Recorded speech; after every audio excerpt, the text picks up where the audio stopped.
Infinite is directed by Antoine Fuqua and stars Mark Whalberg, Chiwetel Ejiofor, Sophie Cookson, and a few others. And it tells the story of a man who has struggled with hallucinations for his entire life, leading him to believe he's schizophrenic. Only when he's caught in the wrong place at the wrong time, he discovers that in actuality, he's remembering all of his past lives. So Infinite. What can I say about this movie? You remember Netflix recently had a film called The Old Guard. I believe it's based on a comic book, a comic series. And it had these immortal warriors, that have been alive forever and ever, starring Charlize Theron, been killed multiple times, and they never know when that death will be their final death. This kind of feels like that, except the gimmick here, it's reincarnation. We have people who are reincarnating with memories of their past lives. They not only have those memories very clearly, but whatever skills, whatever they were in that past life, they're able to access those skills now. Basically making them kind of superhuman. So like let's say if you were a badass martial artist, you're gonna know how to do martial arts. It's kind of like the Matrix, but reincarnation, that kind of thing. So Infinite. First of all, let me get into the good stuff, because I do like, I like to give these movies a fair shake. And the movie looks really good. There's money well spent. There's some cool sci-fi tech stuff here that's happening. Gadgets that, would make the MI5 people jealous. There's a lot of stuff like that here. And I thought the action sequences, first of all, some of them are massive, and at the same time, they were well shot. And this is Antoine Fuqua we're talking about. This is a man who knows how to shoot action, I still think the first Equalizer movie is like best of the best, but he's done a lot of other films as well. And so he's no stranger to how to choreograph a good action sequence, how to shoot a good action sequence, I should say. And that is one of the strengths of this film. It is a fun action movie. It's definitely one of those movies where you can kind of switch everything else off and just enjoy it.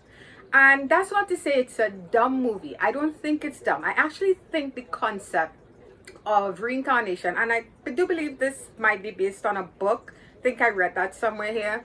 The concept of using reincarnation as a sort of superpower is pretty interesting. It's not something that I've seen before, not really.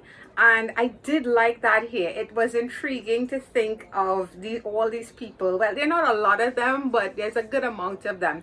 And there's also both sides of the coin being shown here, because we have Mark Whalberg's character, Evan. He's basically the guy who has no idea of what he is and what he's capable of.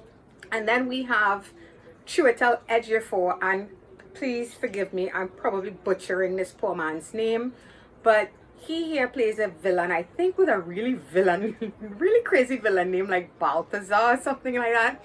He plays a villain, and his views are more nihilistic. He wants this whole thing to stop.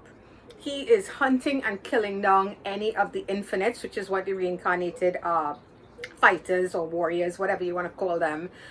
These people, he's hunting them and he's killing them with this special weapon to prevent them from reincarnating. Chiwetel's always fun in these roles, and honestly, for me, he made a really cool villain. Granted, he's kind of one note here. We don't get a lot of why he is the way he is, other than this is somebody who is basically tired of seeing it happen over and over and over again and experiencing this. They also explain that, and yeah, I'm gonna get a little spoilerish here, guys. They also explain that he has a condition where, unlike the rest of them who the memories kicked in eventually as they got older, like a mutant power, think of him as a mutant that got all his mutant powers as a baby. So, it basically may have driven him a bit insane. So he's an interesting villain here, and he's definitely one of the strengths of the film. It made me really want to see him come back in the Doctor Strange movies. I'm really looking forward to his return as a villain there. So yeah, he's one of the strengths of the movie, and the concept is really interesting. The action is well shot. But everybody else here feels wasted. We have these cool looking people in the background, but that's all they really are. We don't spend any real time with them. And this is something that tends to happen in these action movies with a large cast. Now, Old Guard might not be perfect, the Old Guard, but the fact of the matter is we did get to learn about these people as individuals. It was well written enough that we got to see them as fully fleshed out characters. So we were invested in their relationships, in their dynamics, and in whether or not they were gonna make it through to the end. Here, all of the Infinites, with the exception of Mark Whalberg's character and maybe one other, they're just window dressing, which is such a shame because it's such an interesting concept. And the way the film builds itself, you could tell they want to do more with this. They want to turn it into probably a series of films.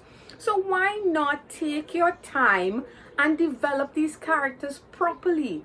Make us interested in seeing a second movie. And then we have Mark Whalberg. Now, here's the thing. I don't have anything against Mark Whalberg as an actor. He's fine. He's fine. But Mark Whalberg, to me, is one of those actors that needs to be directed. He's one of those actors that I don't think if you just give him the script and tell him, develop this character into what you want it to be, I don't think that works. Because here, Mark Whalberg is one of the most boring characters in this movie, and he's supposed to be the hero. He's just, for me, he's just another buffed up action guy. I could swap him out and just forget it, and it would not have affected, or maybe it would have affected the quality of the film. Maybe I would have been more invested. I was more interested in the villain here than the hero, and that's not how this is supposed to go. Now we have young Dylan O'Brien, I think it is, in also playing an earlier version of the Evan character that Mark Whalberg is playing. He has about maybe, let's say 7 to 10 minutes screen time, right?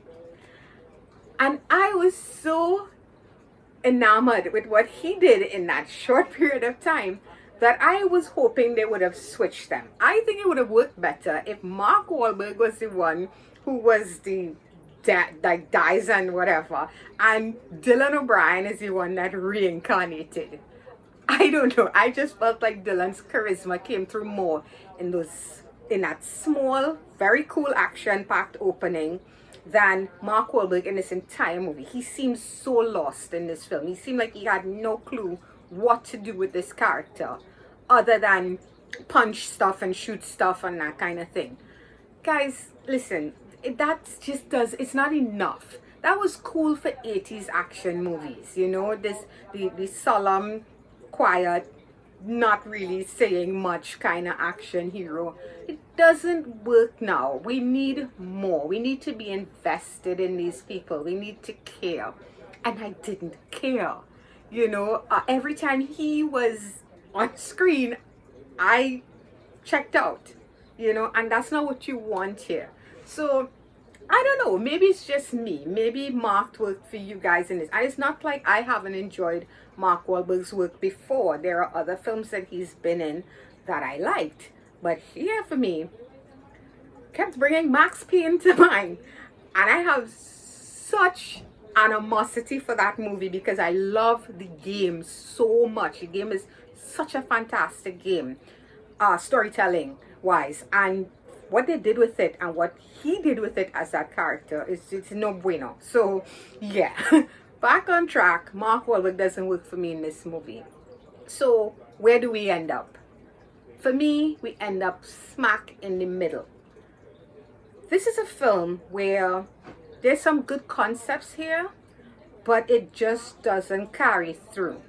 It's a movie with some interesting characters that are not well written.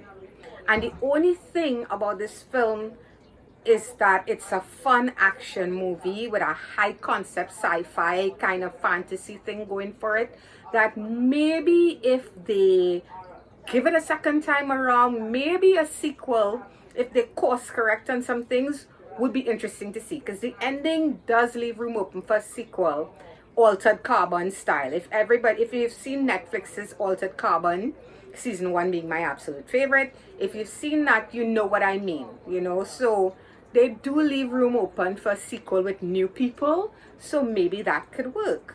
But as of right now, Infinite gets a 5 out of 10. And that's going to be it for this one, guys. So if you've seen this movie, let me know what you thought of it. Do you think it was like this really great action movie? Where would you put it against The Old God? Because I don't know why I keep coming back to that movie. I just feel like tonally they're kind of similar. So which one would you think? Which one do you think is a better film? And if you enjoyed this video, please feel free to hit that thumbs up button. It's always appreciated. If you're new, welcome. And if you'd like to subscribe to my channel, you can click on my face when it pops up right about there. And you can check out past videos if you've got the time. So until the next one, guys. Bye-bye.